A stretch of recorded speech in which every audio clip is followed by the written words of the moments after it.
God bless you. This is Pastor Alan Payne coming to you from Mirror Image Church Without Walls. Hopefully you're having a wonderful day. Today we're talking about skipping in line, don't go back. Skipping in line, don't go back. Welcome. Thank you for joining us.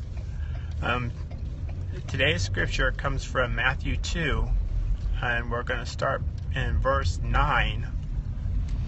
And the scripture, we're just going to summarize the scripture today. I won't go through reading it because it's like the whole chapter we're talking about.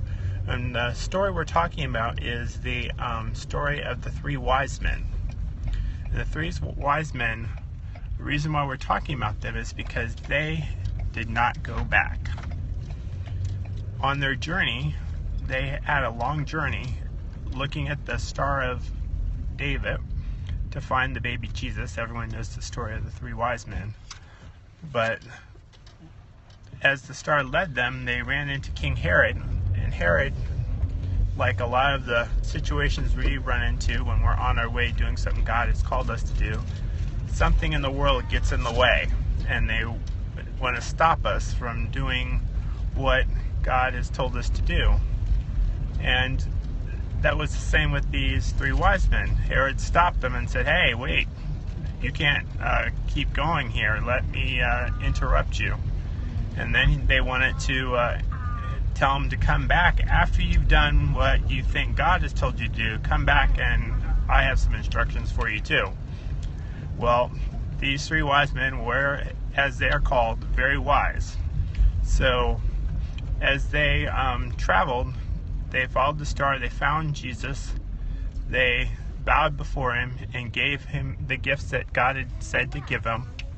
But then they were led not to go back to Herod. And the reason why that is important is because a lot of people are trying to get their answer in prayer, but then they turn around and go back to where they came from. So that's kind of like, if we have an example of that, is if we said, "Oh, I'm praying for a new car," and then you go back and you say, "Well, I really don't know how I'm going to get this car, so I'm just going to kind of give up on it and go look and see. I know a bus ticket's really not that expensive, so I'll just go and do that." Because you're on the bus before, that's where you're going to be. So you have to not go back to what the world is telling you. Don't follow that line, because that's what we're talking about, skipping ahead in line. Well, God bless you and keep you. God let his face shine upon you and give you peace. I hope you have a wonderful day. And you can check us out on Mirror Image Church Without Walls. God bless you.